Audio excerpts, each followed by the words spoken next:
जय श्री जगन्नाथ बलदेव सुभद्रमय की जय। जय श्री श्री गौर निताय की जय। निताय गौर प्रेमानंदे।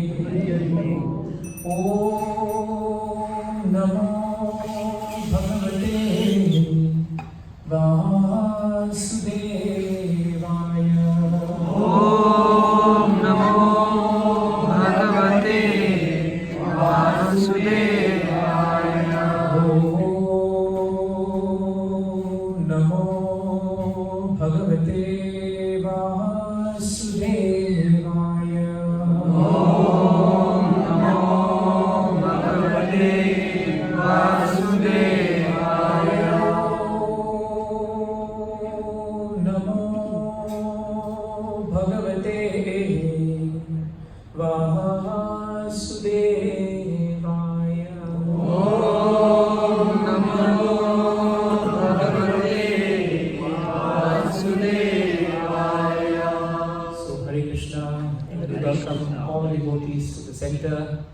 Actually, I have to welcome myself because I'm so happy to be back in Singapore. It's so nice to be in the association of devotees, and no matter where we travel, somehow being in the family of devotees is always very special. So we should never take for granted every opportunity we have to come together in the association of devotees and to hear about Krishna. So it's very nice to see everybody. And especially today, it's really nice to see Karmakana Prabhu and family. We have missed your association here, Prabhu, and we're very happy that you are here. Mataji must be there. I just saw Vrinda, Mataji, Harekrishna, and Prahlad, so very happy to see everybody. Let's take a nice verse. Actually, today, His Grace Simeshwar Prabhu was supposed to come through Singapore. I think he's somewhere in Singapore, but we weren't sure what time he will come. So that's why I'm standing in for the class. Otherwise, it would have been very nice to have him. I think his brother Kripa Prabhu and his other brother Gokul Prabhu are also with him. So maybe we'll see the three brothers. He did say if he can't make it for class, at least he will come for Arati. So let's hope we can also meet them as soon as possible. Let's read from chapter 4, text 27 of Bhagavad Gita, entitled Transcendental Knowledge. Sarva Indriya Karmani Prana Karmani Chapare Atma Samyama Yognagno ज्ञानदीपिते सर्वानिन्द्रियकर्माणि ज्ञानकर्माणि चापरे आत्मसंयम योगाग्नौ जुह्वति ज्ञानदीपिते सर्वानिन्द्रियकर्माणि ज्ञानकर्माणि चापरे आत्मसंयम योगाग्नौ जुह्वति ज्ञानदीपिते. Anyone like to repeat? सर्वानिन्द्रियकर्माणि ज्ञानकर्माणि चापरे आत्मसंयमयोगाग्नौ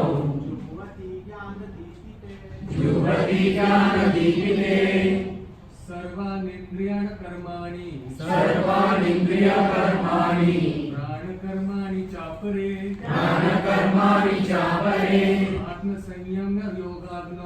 आत्मसंयमयोगाग्नौ जुह्वति ज्ञानदीपिते. Mataji's.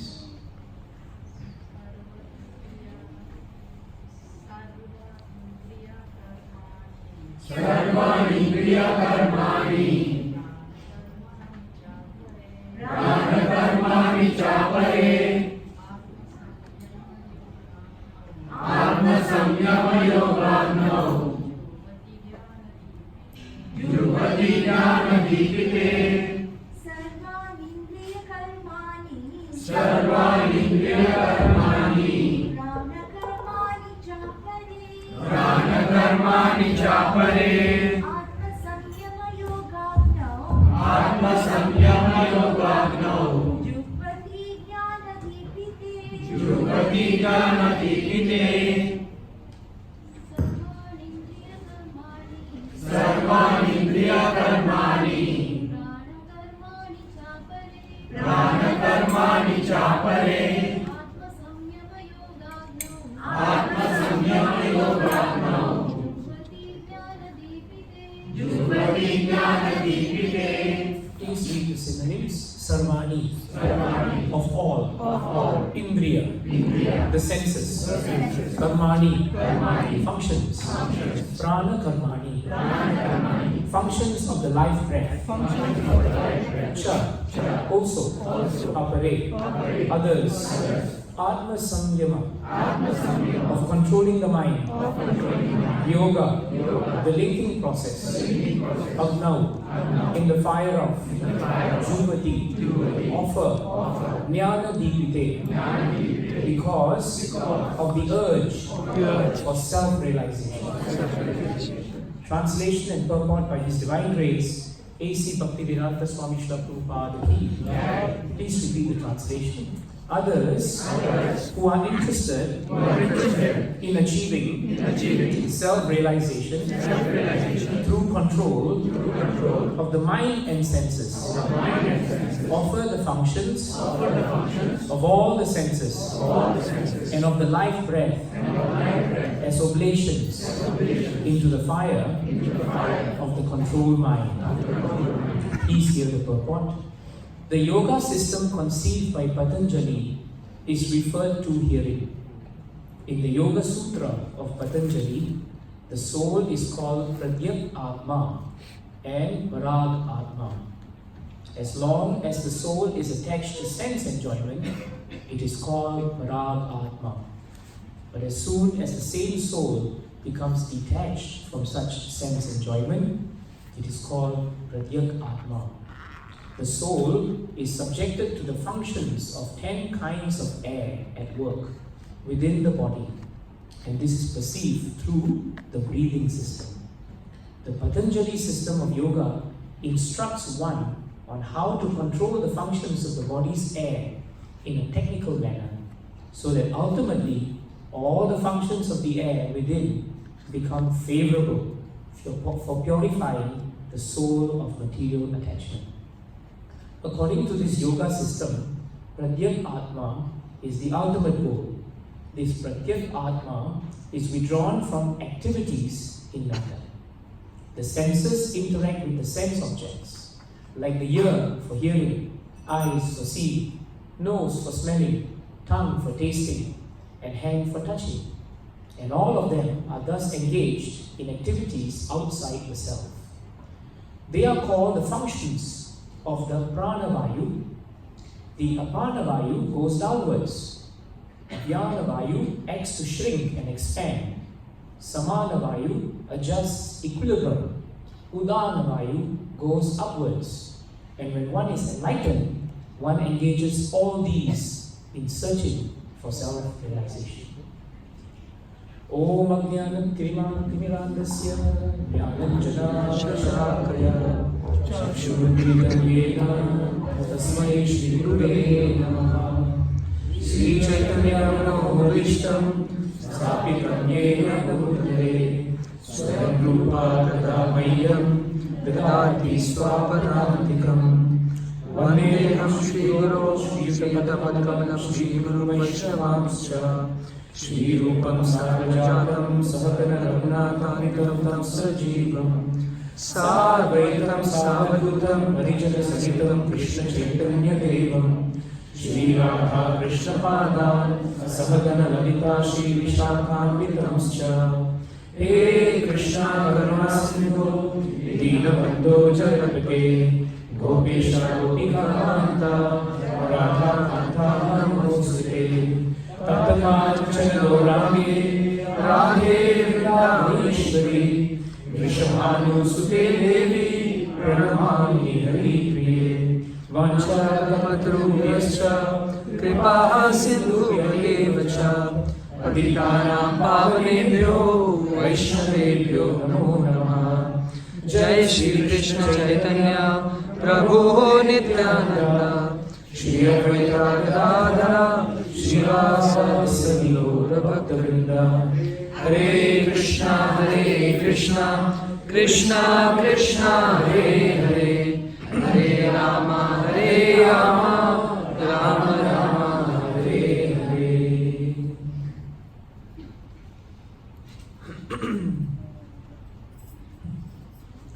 So this verse and the verse before this and the verse after this, they are telling us something very important. You must understand that this chapter is about transcendental knowledge. So a very important part of the verse is actually the two words, the last two Sanskrit words, known as Jnana Dipite. Jnana Dipite is actually very important here because the whole purpose of human existence is to develop an urge for self-realization. Very important point. The whole purpose of our human life is actually to develop somehow this urge. We have so many urges. Urges means we want to do something. And normally the urges come because it is compelled by the mind. Very often either the urges will bring us to devotional service or the urges will take us away from devotional service. And sometimes the urges push us to go towards material activities, and sometimes they push us away from material activities to spiritual activities. So urge, this word urge is very important. But the only way one can direct one's urges to self-realization is given in this verse. And the verse, the word that is used is Jnana Dipite. So Jnana means knowledge. And so it is very nicely stated here. Krishna is telling Arjuna that those who are interested to achieve self-realization, how do they do it? They achieve self-realization, but they do it through control of the mind and the senses. So whether they use the Patanjali system of yoga or like we are trying to perform Bhakti yoga, the aim is still the same. We still want to control our mind and senses. So those who follow the system of yoga, for example, they try to offer the functions of all the senses. In other words, each sense has a function. And Prabhupada writes in the purport, if you have ears, they are for hearing. If you have eyes, they are for seeing. So these are the functions of the senses. So what the yogis try to do is that they take the sum total of their senses and they try to offer the senses, and they also offer their life breath. which is actually considered the life force of the living entity. They try to meditate or they try to perform the system of Patanjali Yoga in such a way that they can control the breathing. 5 different kinds of airs are described here. And actually, if you follow Ayurveda, you'll find that while it is stated very often in the medical sciences that there may be so many issues with the body, when you study Ayurveda, you'll find that Ayurveda is all about Ayur. It's about your air. It's how to actually continue the prolonging of the air as long as this body allows and as long as Krishna allows. So this is very important. The body is Sharir, but Ayu means life, lifespan actually. So Ayurveda is actually the science of how to prolong this life in the Sharir for self-realization and not for anything else. Sometimes we are so caught up with the idea of Ayurveda that we think Ayurveda means that body must become better.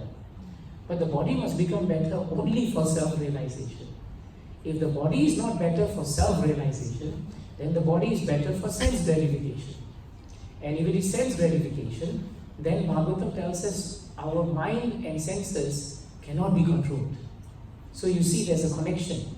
When we want to control the mind and senses, then we must use the mind and the senses for self-realization. If we think that I'm controlling my mind and senses and I want to use it for sense gratification, factually speaking, the mind and senses are controlling us. We are not controlling the mind and senses. This is a very important point. There is a very nice lecture on 427, and I was reading it mostly, and I found it very useful. So basically, it is to share with you the lecture. This lecture was spoken by Srila Prabhupada in Mumbai. I think it was in 1974. And Prabhupada brings up a very nice point. When he's discussing about mind and senses, Prabhupada says that we are trying so hard to control the mind and senses, but very often the mind and senses control us. And very often we become servant to the senses. And Prabhupada says sometimes we think that we are controlling even our servants. But Prabhupada says in material world, if you don't say something nice to the servant can end up controlling you. Prabhupada says that, frankly speaking, we are afraid to even say something to our servants because sometimes we don't know what they will do to us. So Prabhupada illustrates that point to say that here we are thinking that we are controlling our senses and we think that everyone is somehow under our control. But factually speaking, who is under our control? No one is under our control. We ourselves are not even under our control. So how can we say that we are under control? Yesterday I was speaking to His Holiness Bhakti Charu Maharaj on a legal matter, and it was concerning some land. And at the end of it, Maharaj said something so nice.